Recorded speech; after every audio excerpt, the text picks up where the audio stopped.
નમસ્કાર, Selvi teaching creation YouTube ચેનલમાં તમારું હાર્દિક સ્વાગત છે. કેમ છો બધા? આશા રાખું છું કે બધા મસ્ત હશો. હું પણ અહીં મસ્ત છું. આજે આપણે ધોરણ 7 ગણિતમાં જે આપણો પ્રકરણ 9 પરિમિતિ અને ક્ષેત્રફળમાં આપણે આજે 5મો પ્રશ્ન મોટો છે જે એના દાખલાનું સોલ્યુશન જોશું. તો આ એક પછી એક દાખલાનું સોલ્યુશન કેવી રીતે થાય એ આ વિડીયોમાં આપણે નિહાળશું અને એનું સોલ્યુશન જોશું. જો તમને વિડીયો પસંદ આવે તો આ ચેનલને તમે સબસ્ક્રાઈબ, લાઇક અને શેર આપી શકો છો. એક સમાંતર બાજુ ચતુષ્કોણની એક બાજુનું માપ 20 સેમી છે અને તેની અનુરૂપ ઊંચાઈ 12 સેમી છે. તો આ ચતુષ્કોણનું ક્ષેત્રફળ શોધો. આપણે એક રફ આકૃતિ દોરી છે કે જેનું નામ છે ABCD, જે ચતુષ્કોણ છે, જેની A થી M છે એની ઊંચાઈ દીધેલી છે અને B થી C એટલે કે એનો પાયો છે એ 20 સેમી દીધેલો છે. તો આ ચતુષ્કોણના ક્ષેત્રફળનું સૂત્ર છે કે લંબાઈ ગુણ્યા ઊંચાઈ, એટલે કે B ગુણ્યા L. L એટલે ઊંચાઈ લેવાની છે અને B એટલે કે આપણી પાયો લેવાનો છે. જેમાં 20 ગુણ્યા 12.3 આપણે માપ આપેલું છે, જેને આપણે ગુણાકાર કરીએ તો 20 ગુણ્યા 12.3ને છોડતા પોઈન્ટ પછી એક સંખ્યા છે એટલે 10, મીંડું ઉડી ગયું. 123 ગુણ્યા 2 કરીએ એટલે 246 મળે છે. એવી જ રીતે એક સમાંતર બાજુ ચતુષ્કોણનું ક્ષેત્રફળ 154.5 સેમી વર્ગ છે અને તેની ઊંચાઈ 15 સેમી છે અને સમાંતર બાજુના ચતુષ્કોણનો આધાર શોધવાનો છે, એટલે કે પાયો શોધવાનો છે. ક્ષેત્રફળ આપેલું છે તો આપણે સમાંતર બાજુ ચતુષ્કોણનું ક્ષેત્રફળનું જો સૂત્ર મૂકીએ તો કે ઊંચાઈ ગુણ્યા પાયો, એટલે કે 154.5 સેમી બરાબર 15 ગુણ્યા પાયો આપણે શોધવાનો છે. તો 154.5 છે અને આ 15 ગુણાકારમાં છે તો બીજી સાઈડ જાય એ બરાબરની, તો એ ભાગાકારમાં જાય છે. અને આપણે પોઈન્ટ જો 154.5નો પોઈન્ટ છોડતા આપણે 10 લખીએ છીએ અને 15 ગુણ્યા 103 કરીએ એટલે 1545 થાય છે. તો 103 ભાગ્યા 10 કરીએ એટલે 10.3 આપણે એવો જવાબ મળે છે. એ જ રીતે દાખલા નંબર 3, બાજુમાં આપેલા સમાંતર બાજુ ચતુષ્કોણનું ક્ષેત્રફળ શોધો. એક ABCD ચતુષ્કોણ આપેલો છે જેમાં BC છે એનો પાયો છે જેનું માપ છે 6 સેમી અને A થી નીચે એ આપણે સપોઝ M ધારીએ તો એનો ઊંચાઈ છે કે જેનું માપ દીધેલું છે આપણે 5 સેમી, એટલે કે વેધ 5 સેમી આપેલો છે. તો સમાંતર બાજુ ચતુષ્કોણનું ક્ષેત્રફળનું સૂત્ર લગાડતા B ગુણ્યા H, તો 6 ગુણ્યા 5 કરીએ એટલે 6 × 5 = 30 સેમી વર્ગ મળે છે. એવી જ રીતે ચોથો દાખલો, સમાંતર બાજુ ચતુષ્કોણ ABCDમાં AD બરાબર 4 સેમી છે અને CD બરાબર 6 સેમી છે. રેખા BM અને લંબ CD અને BN લંબ AD છે, જેમાં વેધ BM બરાબર 3 સેમી છે અને જો તો વેધ BN આપણે શોધવાનું છે. આપણે દોર્યો છે કે ABCD એક ચતુષ્કોણ છે. B અને Mનું માપ છે જે CD ઉપર આવેલું છે તો એનું માપ છે એ પાયો છે એ 6 સેમી છે, જેનો વેધ છે એ 3 સેમી છે. જ્યારે AD પાયા ઉપર BN વેધ આવેલો છે જેનું BNનું માપ આપણે શોધવાનું છે, જેનું પાયાનું માપ આપણે આપેલું છે. તો પહેલે સૌપ્રથમ જે આપેલું છે એનું જ ક્ષેત્રફળનું સૂત્ર લગાડશું. તો કે સમાંતર બાજુ ચતુષ્કોણના ક્ષેત્રફળ ગુણ્યા B ગુણ્યા H, એટલે 6 ગુણ્યા 3 કરીએ એટલે 6 તેરી 18, મતલબ કે આ ત્રિકોણનું આપણે માપ મળે છે. હવે એ આખા ચતુષ્કોણના સ્વરૂપે લાગુ પડે છે. તો કે ચતુષ્કોણના ક્ષેત્રફળ બરાબર B ગુણ્યા H. આપણે જે પાસે બાજુ નથી એનું લેવાનું છે કે જેનો પાયો છે એ AD છે, જેની વેધ છે એ BN છે. તો આ ક્ષેત્રફળ આપણી પાસે મળી ગયું છે. તો 18 સેમી બરાબર 4 ગુણ્યા X. આપણે BN ને અત્યારે X ધારીએ છે. 4 ગુણાકારમાં છે તો બીજી સાઈડ જશે તો એ ભાગાકારમાં જશે. તો 18 ભાગ્યા 4 બરાબર X. હવે 18 ભાગ્યા 4 કરીએ એટલે કે 4.5 આપણે એવો જવાબ મળે છે. મતલબ કે AD ઉપરનો જે BN વેધ છે જેનું લંબાઈ છે એ 4.5 સેમી મળે. એ જ રીતે દાખલા નંબર 5, જો ત્રિકોણ ABCનું ક્ષેત્રફળ 36 સેમી વર્ગ હોય તથા વેધ AD બરાબર 6 સેમી હોય તો BC શોધો. આપણે ત્રિકોણ બનાવ્યો છે કે ABC, જેનામાં AD એનો વેધ છે, BC એનો પાયો છે. હવે આપણી પાસે ક્ષેત્રફળ છે અને આપણી કને ઊંચાઈ છે પણ પાયો છે નહીં. તો આપણે જેનું શોધવાનું છે, જેનું ક્ષેત્રફળ આપેલું છે એનું જ સૂત્ર મૂકવાનું કે ત્રિકોણ ABCનું ક્ષેત્રફળ બરાબર 1/2 ગુણ્યા પાયો ગુણ્યા વેધ. ક્ષેત્રફળ દીધેલું છે 36 સેમી વર્ગ બરાબર 1/2. BC આપણી પાયો છે જે આપણી પાસે છે નહીં, વેધ આપણી પાસે 6 સેમી છે. હવે 36 સેમી બરાબર 2 તેરી 6 ઉડી જાય એટલે 3 BC મળશે અને 3 ગુણાકારથી જોડાયેલો છે. બરાબરની બીજી સાઈડ જશે તો ભાગાકારમાં જશે. 36 ભાગ્યા 3 કરીએ એટલે 12 તેરી 36 એટલે 12 સેમી આપણે BC મળે છે.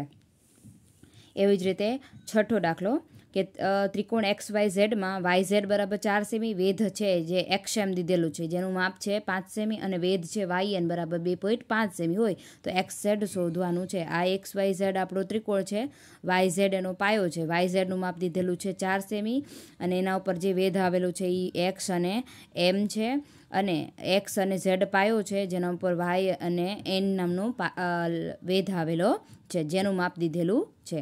તો હવે આપણે શોધવાનું શું રહ્યું તો કે XZ શોધવાનું છે એટલે કે સામે બીજો ભાગ દીધેલો છે YZ જેનું XZ પાયો આપેલો નથી તે આપણે પાયો શોધવાનો છે, પરંતુ જે આપેલું છે પેલું એનું શોધવું પડે કે ત્રિકોણ XYZનું ક્ષેત્રફળ બરાબર 1/2 પાયો કયો લીધો તો કે YZ, એનો લંબ કયો દીધેલો છે તો કે XM અને બંનેનું માપ લખ્યું 1/2 YZ છે એ 4 અને XM છે એ 5 છે. 2 ધૂ 4 અને 2 50 10 સેમી આપણે મળે છે. એટલે ત્રિકોણનું એક ક્ષેત્રફળ તો મળી ગયું.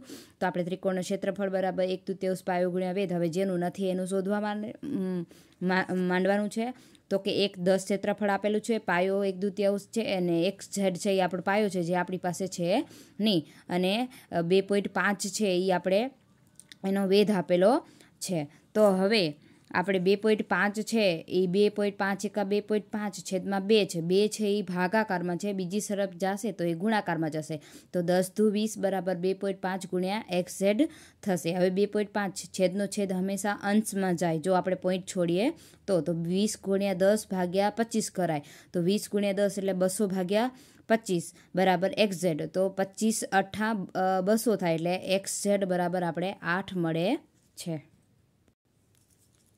એ જ રીતે દાખલો નંબર 88 સેમી પરિઘ ધરાવતા વર્તુળનું ક્ષેત્રફળ શોધો. હવે આપણે વર્તુળનું પરિઘ આપી દીધું છે પણ એના ઉપરથી આપણે ક્ષેત્રફળ શોધવાનું છે. હવે આપણે ખબર જ છે કે વર્તુળના ક્ષેત્રફળનું સૂત્ર છે πr વર્ગ, જ્યારે વર્તુળના પરિઘનું સૂત્ર છે 2πr.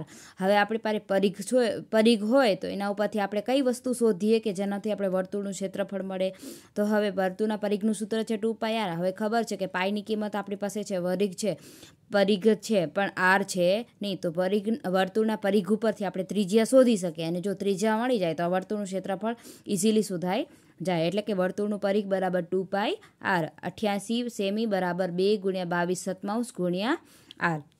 22 તો 44 અને 7 ભાગાકારમાં હતા એ બીજી સાઈડ જાય તો ગુણાકારમાં જાય. 88 + 616 બરાબર 44 ગુણ્યા r. 44 ગુણાકારથી જોડાયેલ બીજી સાઈડ જશે તો એ ભાગાકારમાં જશે.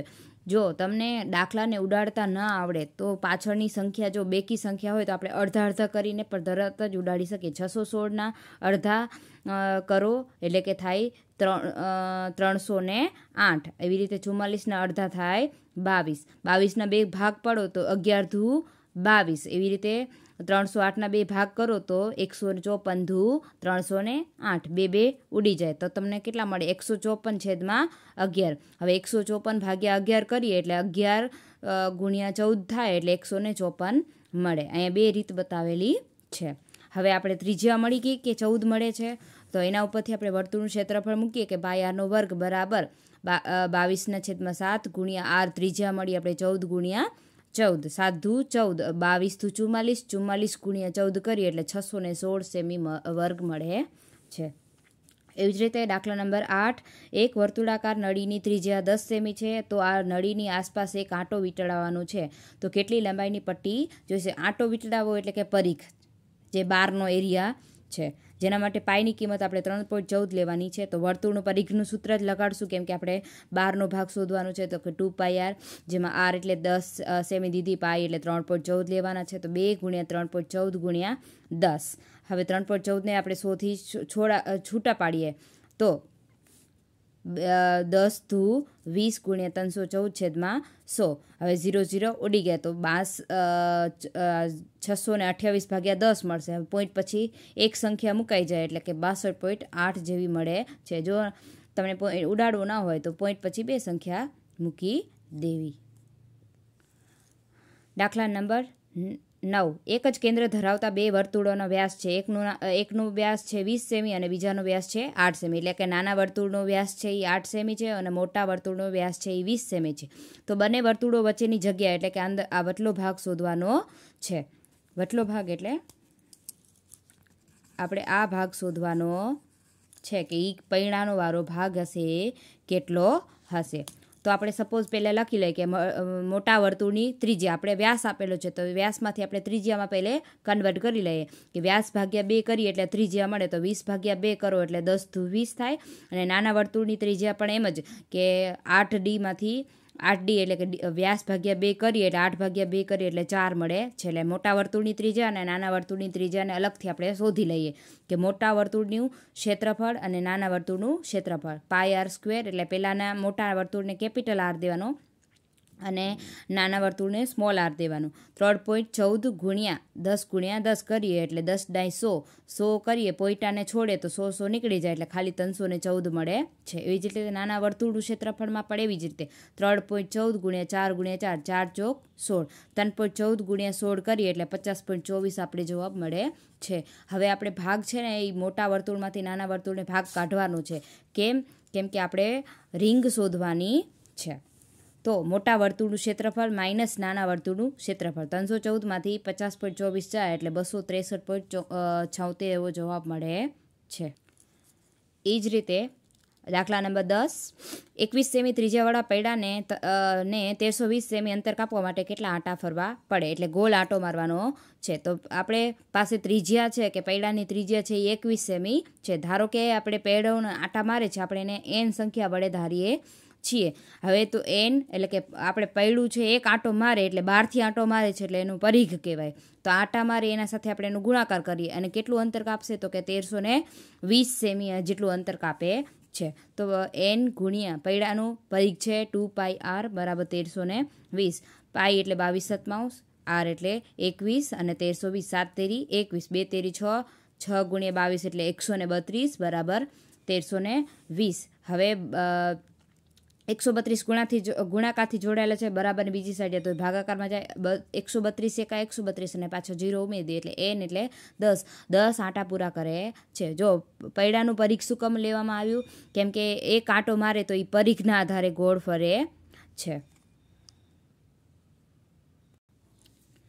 એ જ રીતે 11મો દાખલો 30 સેમી લંબાઈ અને 20 સેમી પહોળાઈ ધરાવતા લંબચોરસના પતરામાંથી 10 સેમી ત્રિજ્યાવાળું એક વર્તુળ કાપી લેતા કેટલું પતરું બાકી રહે છે. આપણે એક લંબચોરસ બનાવ્યો છે જેની લંબાઈ છે પહોળાઈ અને લંબાઈ દીધેલી છે કે 30 સેમી અને 20 સેમી. અહીં અંદરથી આપણે એક 10 સેમીવાળું એક પતળું કાપી લેવાનું છે. વર્તુળાકારમાં કાપવાનું છે. તો આપણે ખબર પડી જાય કે આપણે મોટા ચોરસમાંથી એક નાના વર્તુળને બાદ કરવું પડે તો જ આપણે ખબર પડે. તો લંબચોરસનું ક્ષેત્રફળ એટલે લંબાઈ ગુણ્યા પહોળાઈ જેમાં લંબાઈ છે 30 સેમી અને પહોળાઈ છે 20 સેમી 30 × 20 કરો એટલે 600 સેમી વર્ગ મળે છે. એવી રીતે વર્તુળનું ક્ષેત્રફળ શોધીએ કે πr વર્ગ બરાબર 3.14 ગુણ્યા 10 ગુણ્યા 10 એટલે 100 થાય અને આને પોઈન્ટ છોડતા એના 100 છે એ ઉડી જાય એટલે 314 સેમી મળે છે. હવે આપણે શું કરશું કેમ કે આપણે લંબચોરસમાંથી મોટા ભાગમાંથી નાના વર્તુળને બાદ કરવાનું છે એટલે 600 સેમીમાંથી આપણે 314 સેમી બાદ કરીએ એટલે કે 286 સેમી આપણે પતરું છે એ આપણે વધશે. બસ છેલ્લો દાખલો પ્રશ્ન 6. અહીં આપેલા ચતુષ્કોણ ABCDનું ક્ષેત્રફળ શોધવાનું છે જેમાં AM લંબ આપણે દીધેલો છે 10 સેમી, BD એટલે કે પાયો દીધેલો છે 20 સેમી અને CN દીધેલો છે આપણે 15 સેમી. તો જે AM છે એ પણ DB ઉપર આવેલો છે અને CN છે એ પણ DB ઉપર જ આવેલો છે. તો આપણે આખા ચતુષ્કોણનું ક્ષેત્રફળ શોધવાનું છે ઉપરનો ભાગ અને નીચેનો ભાગ. તો ઉપર એક ત્રિકોણ બને છે કે ADB અને નીચે ત્રિકોણ બને છે કે DCB. આ બંને ત્રિકોણનો જ્યારે આપણે ક્ષેત્રફળ શોધીને સરવાળો કરીએ અથવા કે સરવાળો કરીએ તો આપણે શું મળે છે આખા ચતુષ્કોણનું ક્ષેત્રફળ મળે છે કેમ કે અલગ અલગ વેધ આપેલા છે એટલે. તો ત્રિકોણ ABCનું સમાંતર બાજુ ચતુષ્કોણનું ક્ષેત્રફળ આપણે ADB માટે ઉપરના ત્રિકોણ માટે લઈએ છીએ 1/2 પાયો ગુણ્યા વેધ 1/2. હવે એના માટે પાયો થયો DB અને વેધ થયો એનો AM 1/2 20 ગુણ્યા 10 20 × 200 200 ભાગ્યા 2 કરો એટલે 100 સેમી મળે. હવે એવી રીતે નીચેના ત્રિકોણ માટે લઈએ કે ABCDનું સમાંતર બાજુ ચતુષ્કોણનું ક્ષેત્રફળ DBC માટે 1/2 ગુણ્યા B ગુણ્યા H એટલે 1/2 DB ગુણ્યા CN 1/2 ગુણ્યા 20 ગુણ્યા 15. હવે 20 ગુણ્યા 15 કરો એટલે 300, 300 ભાગ્યા 2 કરો એટલે 150. બંનેના મળી ગયા, બંનેનું ક્ષેત્રફળનું શું કરશું આપણે? સરવાળો કરશું. તો કે 100 વત્તા 150 એટલે કે 250 સેમી આપણે એનું ક્ષેત્રફળ મળે છે. જો તમને આ વિડીયો પસંદ આવ્યો હોય તો તમે ચેનલને સબસ્ક્રાઈબ, લાઇક અને શેર આપી શકો છો. Thank you.